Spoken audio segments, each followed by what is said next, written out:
여러분 안녕하십니까? 아리다 방송을 시작하겠습니다. 예수가 태어나던 시기에 세례 요한이라는 선지자가 유대 광야에서 사람들에게 외쳤습니다. 회개하라, 천국이 가까웠다. 성경에 기록된 말씀이죠. 예수도 세례 요한의 말을 그대로 받아 사람들에게 더 적극적으로 회개를 말하고 천국을 말했습니다.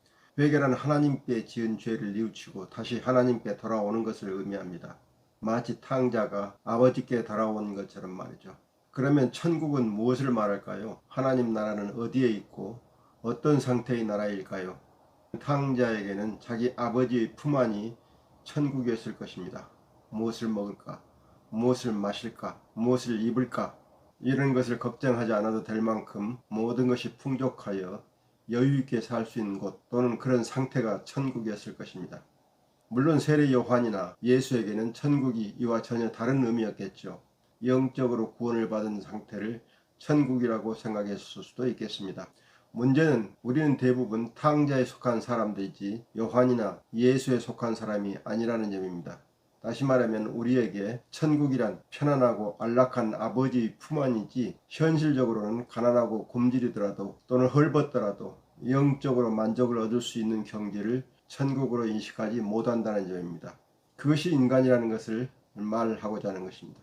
그래서 모든 종교인들은 교회를 일으키든 교리를 만들든 종교단체를 운영하든 언제나 자신들의 권위와 안락을 최우선으로 삼고 있는 것입니다.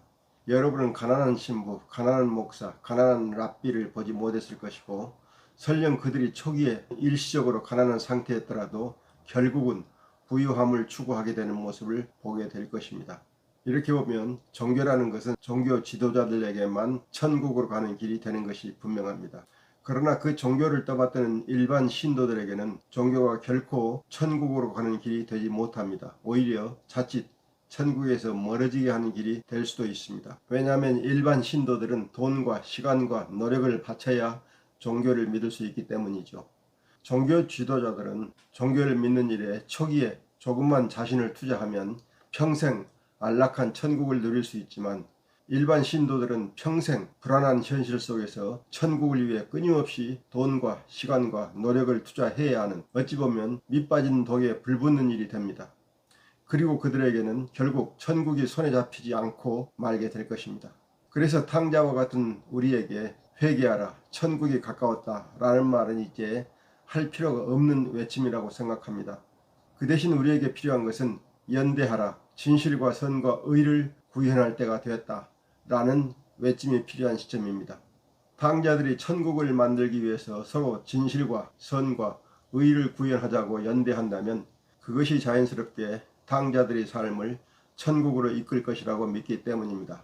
굳이 회개하라고 외칠 필요 없이 나부터 진실하게 살자, 선하게 살자, 의롭게 살자 라고 다짐하고 그런 사람들이 함께 연대하여 그렇게 살 수 있도록 부추기고 돕는다면 천국이 거기서 싹트지 않겠습니까? 그래서 저는 종교인이나 비종교인이나 모든 사람에게 이렇게 외치려 합니다. 진실하게 삽시다. 선하게 삽시다. 의롭게 삽시다. 천국은 우리의 것입니다. 그러나 탕자인 우리가 이런 말에 쉽게 이끌리지 않을 것입니다.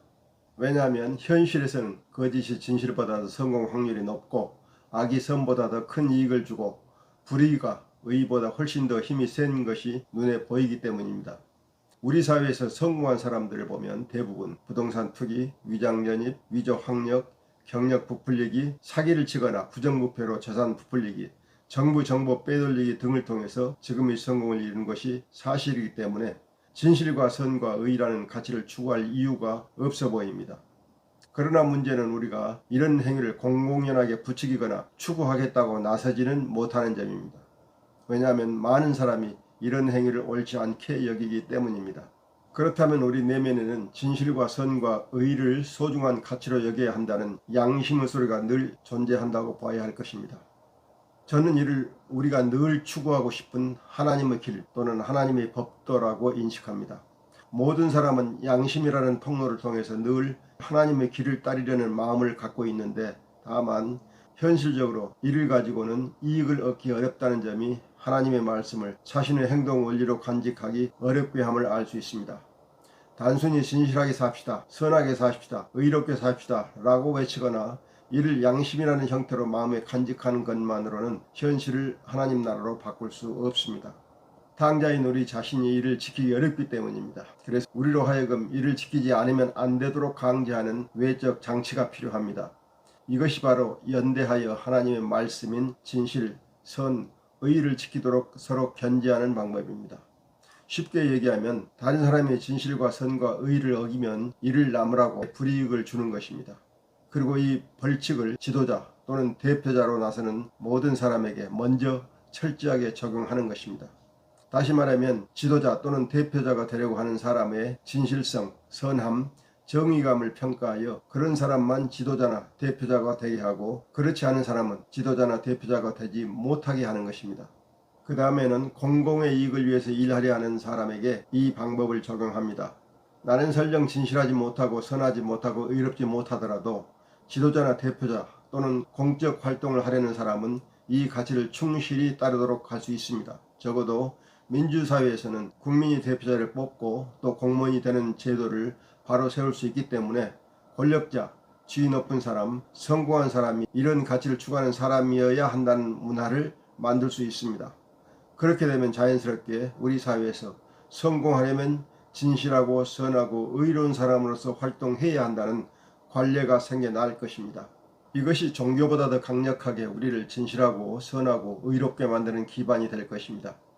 성공하려면 진실한 사람이 되어야 한다. 선한 사람이 되어야 한다. 의로운 사람이 되어야 한다.